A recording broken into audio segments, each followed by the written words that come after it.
Histoire. La bataille de Crécy, Thomas of Houghton et les flèches de l'enfer. Et si un archer, hanté par des visions de mort, décidait du sort d'une guerre? En 1346, lors de la bataille de Crécy, Thomas of Houghton, un archer anglais méconnu, devint l'âme d'une victoire légendaire. Ses rituels étranges, ses prières murmurées, avant chaque flèche et son talent mortel, transformèrent un champ boueux en un cimetière français. Cette narration suit Thomas à travers l'horreur de la guerre de 100 ans, révélant un homme déchiré entre foi et carnage. Préparez-vous à plonger dans un monde où chaque flèche portait une prière et une malédiction. Appuyez sur « J'aime », abonnez-vous et laissez un commentaire pour partager vos pensées afin que cette histoire épique atteigne d'autres passionnés d'histoire. L'Archer maudit, les origines de Thomas of Houghton. Imaginez un village anglais battu par la pluie, où Thomas of Houghton, un jeune archer, bande son arc avec une précision surnaturelle. En 1346, l'Angleterre et la France s'affrontent dans la guerre de 100 ans, et la bataille de Crécy approche. Selon les chroniques de Jean Froissart, Thomas, fils d'un prêtre excommunié, grandit dans l'ombre d'un scandale. Une anecdote raconte qu'il vit, enfant, une vision de la Vierge lui ordonnant de tirer pour la gloire de Dieu. Cette vision, mêlée de culpabilité, le pousse à rejoindre l'armée d'Édouard III. Dans son village de Houghton, Thomas est un paria. Les archives décrivent un homme solitaire, priant chaque nuit dans une église abandonnée, son arc posé comme une offrande. Une anecdote rapporte qu'il grava une croix sur son arc, croyant que chaque flèche portait une prière. Les villageois, effrayés par ces murmures nocturnes, le surnomment l'Archer maudit. Pourtant, son talent est inégalé. Il peut toucher une cible à 200 mètres. Une anecdote raconte qu'il abattit un cerf d'une seule flèche, offrant la viande aux pauvres, un acte de charité qui contraste avec sa réputation. Quand l'appel à la guerre retentit, Thomas s'engage. Les chroniques montrent qu'il rejoint les archers anglais, célèbres pour leurs arcs longs. Une anecdote décrit son premier combat, où il tua un chevalier français d'une flèche en plein cœur, murmurant une prière avant de tirer. Pour Thomas, chaque tir est un rituel, un moyen de racheter les péchés de son père. Les autres archers, impressionnés mais troublés, évitent son regard intense. La bataille de Crécy se profile. Thomas, hanté par ses visions, entraîne ses compagnons dans des prières avant chaque bataille. Une anecdote raconte qu'il refusa de boire avec les soldats, préférant jeûner pour purifier son âme. Pour lui, la guerre est une mission divine. Pour ses ennemis, il est une ombre mortelle. Si cet archer étrange vous intrigue, attendez de voir comment il prépara son âme pour Crécy. Les rituels de l'arc, une fois trempés dans le sang. Sous un ciel gris du nord de la France, Thomas of Houghton bande son arc, murmurant des prières, tandis que ses flèches s'apprêtent à semer la mort. En 1346, la bataille de Crécy approche, et Thomas, l'archer maudit, se prépare à travers des rituels aussi pieux que terrifiants. Cette deuxième partie plonge dans ces pratiques étranges, mêlant foi fanatique et précision mortelle, qui firent de lui une légende parmi les archers anglais. Préparez-vous à découvrir un homme dont chaque flèche était un pacte avec Dieu. Si cette histoire vous fascine, appuyez sur « J'aime », abonnez-vous et laissez un commentaire pour partager vos pensées afin que cette épopée sanglante atteigne d'autres passionnés d'histoire. Les chroniques de Jean Froissart décrivent Thomas comme un homme à part, même parmi les archers anglais. Avant chaque bataille, il s'isole dans une clairière ou une église en ruine, s'agenouillant devant son arc comme devant un autel. Une anecdote raconte qu'il passait des heures à polir ses flèches, gravant des croix minuscules sur chaque pointe, convaincu que cela guidait ses tirs vers les âmes pécheresses. Les autres archers, superstitieux, évitaient de toucher son arc, croyant qu'il portait une malédiction. Thasmas, lui, voyait dans chaque flèche une offrande à Dieu, un moyen de racheter les péchés de son père excommunié. Ces rituels vont au-delà de la prière. Les archives montrent qu'il jeûnait avant chaque combat, ne buvant que de l'eau tirée d'un ruisseau qu'il bénissait lui-même. Une anecdote rapporte qu'un soldat tenta de lui offrir du vin, mais Thomas le repoussa, disant « Le sang du Christ suffit à mon âme ». Ses compagnons, troublés par son intensité, le surnommaient le moine guerrier. Une autre anecdote décrit Thomas traçant un cercle de cendres autour de son arc avant une escarmouche, priant pour que ses flèches trouvent leur cible. Ce rituel, presque païen, fascinait et effrayait les archers, qui le voyaient comme un homme béni ou damné. Dans les camps anglais, Thomas entraîne ses camarades avec une rigueur implacable. Les chroniques racontent qu'il obligeait les archers à tirer des centaines de flèches par jour jusqu'à ce que leurs doigts saignent. Une anecdote rapporte qu'il abattit un oiseau en vol à 300 mètres, prouvant sa supériorité. Mais il ne s'arrêtait pas là. Il leur apprenait à prier avant chaque tir, croyant que la foi guidait la flèche. Une anecdote raconte qu'un jeune archer, inspiré par Thomas, grava une prière sur son arc, jurant de tuer pour la gloire de Dieu. Pour Thomas, la guerre était une croisade, et chaque flèche un jugement divin. Les Français, déjà terrifiés par les arcs longs anglais, entendent parler de cet archer étrange. Une anecdote rapporte qu'un chevalier capturé décrivit Thomas comme un démon aux flèches bénies, capable de tuer à une distance impossible. Dans les villages occupés par les Anglais, les paysans français murmurent des histoires sur un archer qui prie avant de massacrer. Une anecdote raconte qu'une femme, voyant Thomas prier dans une église, cacha son fils, craignant qu'il ne soit maudit. Pour Thomas, ces récits renforcent son aura. Il croit que Dieu guide ses tirs, même dans l'horreur de la guerre. La bataille de Crécy se profile et les rituels de Thomas s'intensifient. Les archives décrivent une nuit où il resta éveillé, sculptant des flèches sous la lumière d'une torche, murmurant des psaumes. Une anecdote raconte qu'il offrit une de ses flèches à un prêtre, lui demandant de la bénir pour purger les péchés du champ de bataille. Ses compagnons, bien que troublés, admirent sa précision. Une anecdote rapporte qu'un capitaine anglais, impressionné, lui donna une plume d'aigle pour orner son arc, symbole de sa réputation grandissante. Pour Thomas, chaque rituel est un rempart contre la peur. Les chroniques montrent qu'il confesse ses péchés à un prêtre avant chaque combat, craignant que ses visions ne soient l'œuvre du diable. Une anecdote raconte qu'il pleura en priant, demandant pardon pour le sang qu'il verserait. Ses flèches, aiguisées avec soin, deviennent des extensions de sa foi. Une anecdote décrit un archer moqueur qui toucha son arc et rata tous ses tirs le lendemain, renforçant la légende de Thomas. Pour les Anglais, il est une arme divine. Pour les Français, une malédiction. Les jours précédant Crécy, Thomas intensifie ses préparations. Les archives montrent qu'il entraîne ses hommes à tirer sous la pluie, imitant les conditions probables de la bataille. Une anecdote raconte qu'il marcha pieds nus dans la boue, disant que la terre sacrée de France purifierait ses pas. Ces rituels, mêlant foi et discipline, galvanisent les archers. Une anecdote rapporte qu'un jeune garçon, fasciné, vola une flèche de Thomas pour la garder comme relique.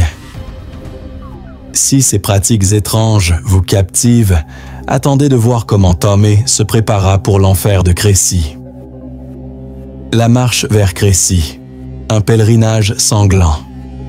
La boue colle aux bottes de Thomas of Houghton, tandis qu'il marche avec l'armée anglaise à travers la France en août 1346. La bataille de Crécy n'est plus qu'à quelques jours, et Thomas, l'archer hanté par des visions, guide ses hommes avec une détermination farouche. Cette troisième partie suit la marche épuisante vers le champ de bataille, marquée par des escarmouches, des prières et des massacres. Préparez-vous à marcher dans un monde où chaque pas rapproche Thomas de son destin.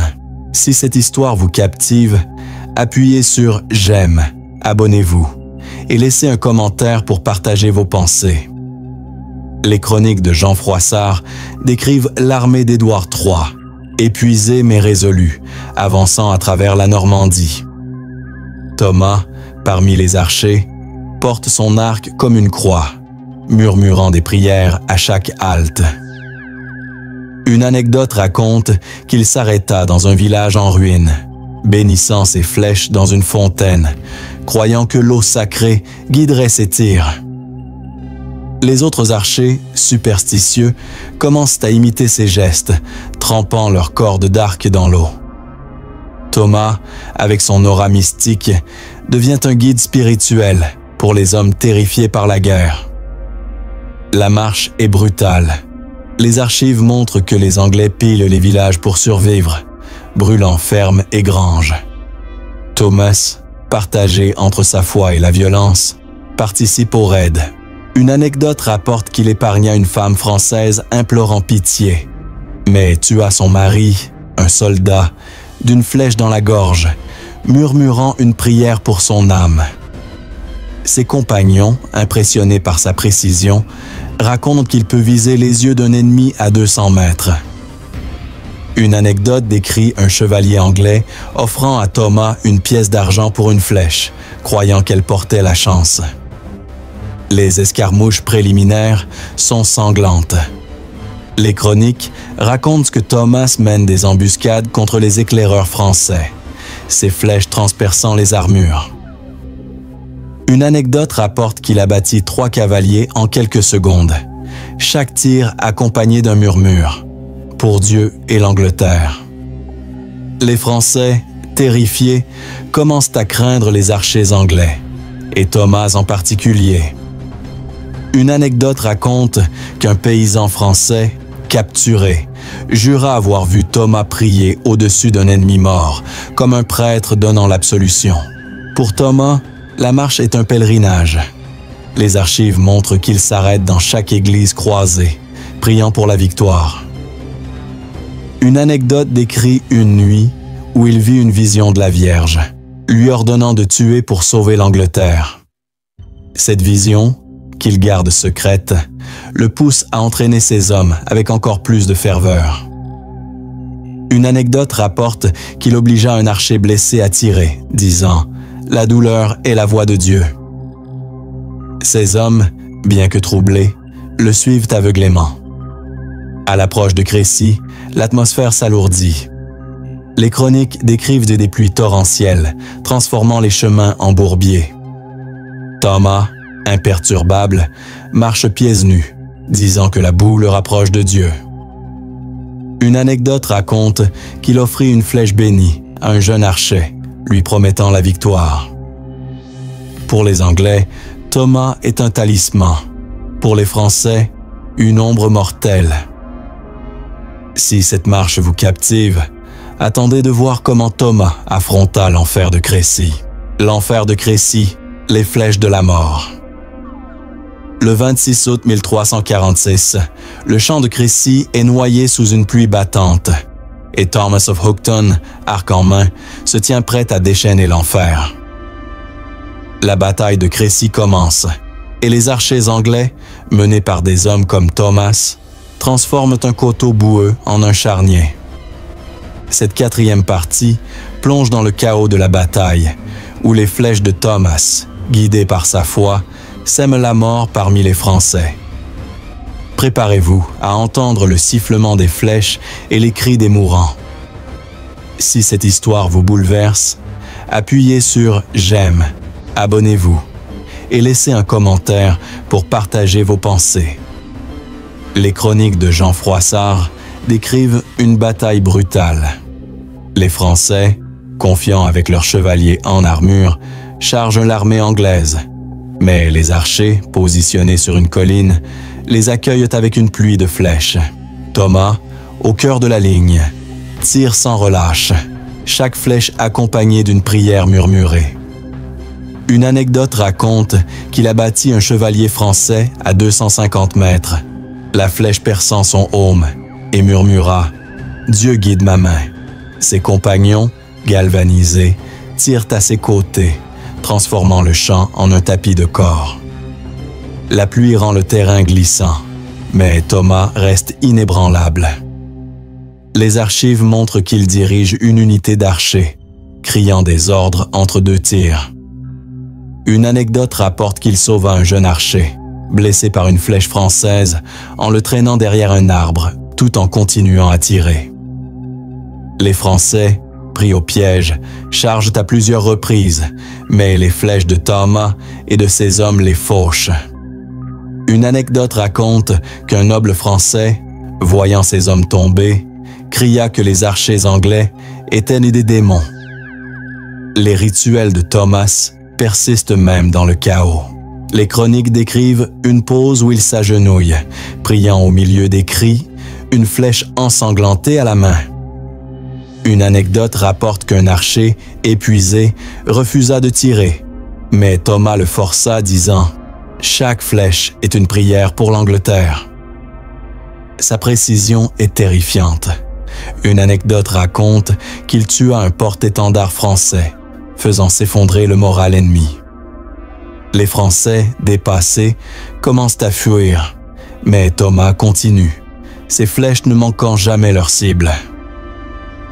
Pour les Anglais, la bataille de Crécy est un triomphe.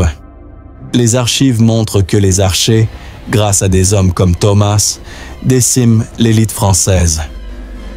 Une anecdote rapporte qu'Édouard III, observant la bataille, loua un archer aux flèches bénies, peut-être Thomas. Mais pour Thomas, la victoire est amère. Une anecdote raconte qu'il pleura en voyant le champ jonché de corps, priant pour les âmes des morts. Si ce carnage vous secoue, attendez de voir comment Thomas survécut à l'horreur. Les ombres de la victoire, le fardeau de Thomas. La bataille de Crécy est terminée et le champ est un cimetière sous la pluie. Thomas of Houghton, couvert de boue et de sang, erre parmi les corps, son arc toujours à la main. La victoire anglaise de pile 346 est éclatante, mais pour Thomas, elle est une épreuve spirituelle. Cette 5e partie explore les conséquences de la bataille, les tourments de Thomas face aux vies qu'il a prises et ses visions qui s'intensifient. Préparez-vous à plonger dans l'âme d'un homme déchiré entre triomphe et damnation.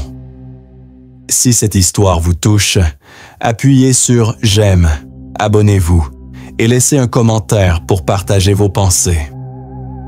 Les chroniques de Jean Froissart décrivent le champ de Crécy, jonché de milliers de corps français, leurs armures percées par les flèches anglaises.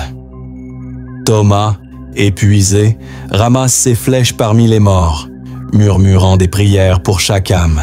Une anecdote raconte qu'il trouva un chevalier français agonisant et lui donna de l'eau, priant pour son salut avant qu'il ne meure. Ses compagnons, célébrant la victoire, le regardent avec méfiance, troublés par son comportement. Une anecdote rapporte qu'un archer plaisanta, disant que Thomas parlait aux fantômes. Les visions de Thomas s'aggravent. Les archives montrent qu'il passe des nuits à prier, hanté par des images de sang et de feu. Une anecdote raconte qu'il vit la Vierge en rêve, lui reprochant les vies prises, mais lui ordonnant de continuer à tirer. Cette vision le pousse à s'isoler, refusant de rejoindre les festivités anglaises. Une anecdote rapporte qu'un capitaine tenta de le féliciter, mais Thomas se détourna disant « La gloire appartient à Dieu, pas à moi ». Ces rituels, autrefois inspirants, deviennent oppressants pour ces hommes. Dans les camps anglais, Thomas reste une figure respectée, mais étrange. Les chroniques décrivent des archers imitant ses prières, mais d'autres le fuient, craignant sa malédiction. Une anecdote raconte qu'un jeune garçon, fasciné, vola une flèche de Thomas pour la garder comme talisman, mais fut battu par un autre archer superstitieux. Thomas, ignorant ces tensions, continue ses rituels, bénissant chaque flèche avant de la ranger. Une anecdote rapporte qu'il pleura en nettoyant une flèche tachée de sang, croyant qu'elle portait l'âme d'un ennemi. Les Français, vaincus, propagent des récits sur l'archer maudit. Une anecdote raconte qu'un survivant français jura avoir vu Thomas briller d'une lumière divine pendant la bataille, renforçant sa légende. Pour Thomas, la victoire est un fardeau. Les archives montrent qu'il refuse les récompenses offertes par Édouard III, préférant prier dans une église. Une anecdote rapporte qu'il donna son manteau à un paysan français blessé, un acte de compassion qui contraste avec sa réputation de tueur. La bataille de Crécy marque Thomas pour toujours. Une anecdote raconte qu'il grava une nouvelle croix sur son arc, plus profonde, comme pour expier ses actes. Ces visions, de plus en plus fréquentes, le poussent à s'interroger sur sa mission. Une anecdote décrit une nuit où il cria dans son sommeil, réveillant le camp, convaincu que le diable réclamait son âme. Si ces tourments vous captivent, attendez de voir comment Thomas affronta les lendemains de la guerre. La vie après Crécy, un archer hanté. Les échos de la bataille de Crécy résonnent encore, mais Thomas of Houghton, marqué par le sang, erre dans une France dévastée. En 1346, après la victoire anglaise, il n'est plus seulement un archer. Il est une légende vivante, mais aussi un homme brisé par ses visions. Cette 6e partie explore sa vie après la bataille, ses luttes pour trouver un sens à ses actes et les nouveaux combats qui l'attendent. Préparez-vous à suivre un homme dont la foi vacille face à l'horreur de la guerre. Si cette histoire vous émeut, appuyez sur « J'aime », abonnez-vous et laissez un commentaire pour partager vos pensées. Les chroniques de l'époque montrent que l'armée anglaise, après Crécy, poursuit sa campagne, pillant villes et villages. Thomas, toujours parmi les archers, continue de tirer avec une précision mortelle, mais son cœur est lourd. Une anecdote raconte qu'il refusa de participer à un pillage, s'asseyant à l'écart pour prier, son arc posé comme une offrande. Ses compagnons, désormais craintifs, murmurent qu'il est maudit par les âmes des morts. Une anecdote rapporte qu'un archer trouva une flèche de Thomas dans un corps et refusa de la toucher, croyant qu'elle portait un sort. Les visions de Thomas s'intensifient. Les archives décrivent des nuits où il hurle, voyant des fantômes de chevaliers français. Une anecdote raconte qu'il confessa à un prêtre avoir vu le diable dans un rêve, lui reprochant ses flèches. Le prêtre, effrayé, lui ordonna de jeûner pendant 1 semaine. Thomas obéit, mais ses visions persistent. Une anecdote rapporte qu'il sculpta une nouvelle prière sur son arc, implorant Dieu de le libérer de ses tourments. Ces rituels, jadis inspirants, deviennent un fardeau pour ces hommes, qui le respectent mais le craignent. Dans les combats suivants, Thomas reste une arme redoutable. Les chroniques racontent qu'il participa à l'assaut d'une forteresse française, abattant des défenseurs depuis une tour. Une anecdote décrit un moment où il sauva un chevalier anglais, tirant une flèche qui tua un ennemi à 300 mètres. Mais après chaque combat, Thomas s'isole, priant pour les âmes qu'il a prises. Une anecdote rapporte qu'il donna tout son butin à une église, disant « L'argent du sang ne m'appartient pas ». Les Français, terrifiés par sa légende, propagent des histoires. Une anecdote raconte qu'un villageois jura avoir vu Thomas marcher seul la nuit, parlant aux étoiles. Pour les Anglais, il est un héros, mais aussi une énigme. Une anecdote rapporte qu'Édouard III, impressionné, lui offrit une épée, mais Thomas la refusa, préférant son arc. La bataille de Crécy a fait de lui une icône, mais il lutte pour accepter ce rôle. Une anecdote raconte qu'il pleura en voyant un enfant français mort, croyant que ses flèches avaient causé trop de douleur. Pour Thomas, la guerre devient une épreuve spirituelle. Les archives montrent qu'il cherche la rédemption, visitant des monastères entre deux batailles. Une anecdote rapporte qu'un moine, troublé par ses confessions, le compara à un saint guerrier. Mais Thomas, hanté, doute de sa sainteté. Si cette lutte intérieure vous captive, attendez de voir comment Thomas affronta sa dernière bataille. La dernière flèche, le crépuscule de Thomas. Les années après la bataille de Crécy usent Thomas of Houghton, dont les flèches ont fait de lui une légende, mais dont les visions le consument.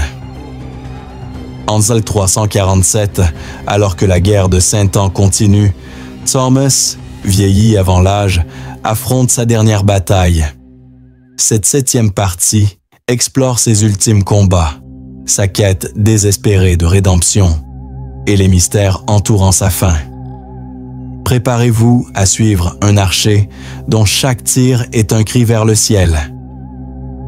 Si cette histoire vous bouleverse, appuyez sur « J'aime », abonnez-vous et laissez un commentaire pour partager vos pensées.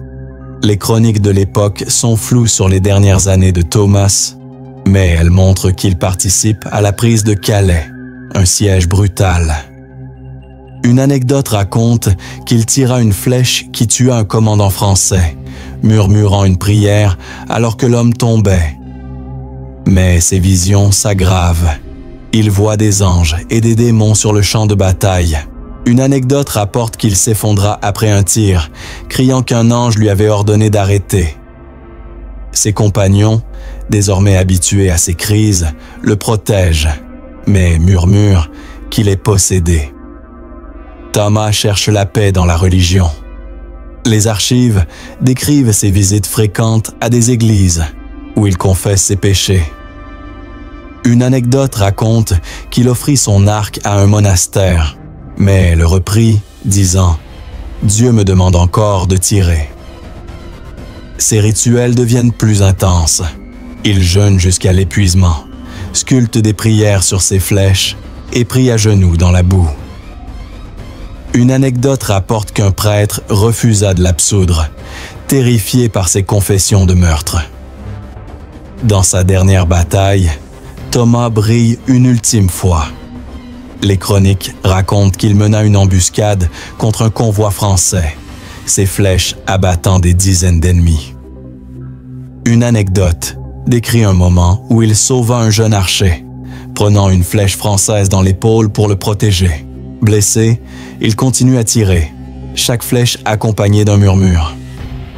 Une anecdote rapporte qu'un chevalier anglais, voyant son courage, jura qu'il était béni par Dieu. Mais Thomas, épuisé, s'effondre après la bataille, son arc tombant dans la boue. Les récits divergent sur sa mort. Une anecdote raconte qu'il succomba à ses blessures, priant jusqu'à son dernier souffle. Une autre prétend qu'il disparut, certains disant qu'il rejoignit un monastère, d'autres qu'il fut tué par un ennemi vengeur. Une anecdote rapporte qu'un archer trouva son arc abandonné, gravé de prières, et le garda comme relique. La bataille de Crécy avait fait de Thomas une légende, mais sa fin reste un mystère. Une anecdote raconte qu'un paysan français jura avoir vu son fantôme, arc en main, errant dans les champs. Pour ses compagnons, Thomas reste une énigme. Une anecdote rapporte qu'un archer, des années plus tard, raconta avoir rêvé de Thomas, lui disant « Les flèches ne mentent pas. Si ce crépuscule tragique vous émeut, attendez de découvrir l'héritage immortel de Thomas. L'héritage de l'archer, les flèches éternelles. » Des décennies après la bataille de Crécy, le nom de Thomas of Houghton résonne encore dans les récits des archers anglais. Ses flèches, ses prières et ses visions ont fait de lui une légende, un symbole de courage et de tourment dans la guerre de 100 ans. Cette 8e et dernière partie explore l'héritage de Thomas, son impact sur les générations futures et la manière dont ces rituels étranges marquèrent l'histoire. Préparez-vous à découvrir comment un archer maudit devint immortel. Si cette histoire vous a bouleversé, appuyez sur « J'aime », partagez-la et laissez un commentaire pour nous dire ce qui vous a le plus choqué. Abonnez-vous pour découvrir d'autres récits historiques aussi troublants. Les chroniques de l'époque montrent que l'histoire de Thomas survit dans les chansons des archers. Une anecdote raconte qu'en 1360, un ménestrel chanta une ballade sur « l'archer aux flèches bénies », inspirant les jeunes soldats. Les archives indiquent que les arcs longs, rendus célèbres à Crécy, deviennent un symbole de l'Angleterre, et Thomas en est l'icône. Une anecdote rapporte qu'un archer, lors de la bataille d'Azincourt en 1415, grava une croix sur son arc, disant qu'il suivait l'exemple de Thomas. L'héritage de Thomas influence les tactiques militaires. Les chroniques décrivent comment les archers anglais, inspirés par Crécy, perfectionnent leur technique, tirant avec une précision mortelle. Une anecdote raconte qu'un capitaine, entraînant ses hommes, invoqua le nom de Thomas, disant « Tirez comme lui, et Dieu guidera vos flèches. » Les rituels de Thomas, bien que jugés étranges, sont imités. Des archers bénissent leurs flèches avant les batailles. Une anecdote rapporte qu'un arc, prétendument celui de Thomas, fut conservé dans une église comme relique. Les Français, eux, transforment Thomas en mythe. Une anecdote raconte qu'un villageois, en 1350, jura avoir vu son fantôme dans un champ, arc en main, protégeant les pauvres. Les récits français le dépeignent comme un démon ou un saint, selon les narrateurs. Une anecdote rapporte qu'un chevalier français, capturé, refusa de parler des archers anglais, disant « Ils ont un homme qui prie avant de tuer ». La bataille de Crécy fait de Thomas un symbole, son nom murmuré dans les tavernes et les églises. Pour les générations futures, Thomas incarne le paradoxe du guerrier pieux. Les archives montrent que son histoire inspire des récits littéraires, certains le comparant à des héros bibliques. Une anecdote raconte qu'un moine, en 1400, écrivit un poème sur Thomas, le décrivant comme un homme déchiré entre Dieu et le sang. Aujourd'hui, les historiens le citent comme un exemple de la foi médiévale, mêlée de violence. Une anecdote rapporte qu'une flèche, gravée d'une croix, fut trouvée dans une église anglaise, attribuée à Thomas. Pour nous, Thomas est une leçon. Sa vie, faite de flèches et de prières, montre la complexité de l'âme humaine dans la guerre. Une anecdote raconte qu'un pèlerin, visitant Crécy en 1500, pria sur le champ de bataille, croyant que l'âme de Thomas y reposait. Son héritage, fait de courage et de tourment, nous rappelle que même dans l'horreur, la foi peut guider. Si cette légende vous a ému, partagez-la avec ceux qui aiment les héros oubliés. Appuyez sur « J'aime », laissez un commentaire sur ce qui vous a le plus choqué et abonnez-vous pour découvrir d'autres récits historiques aussi troublants.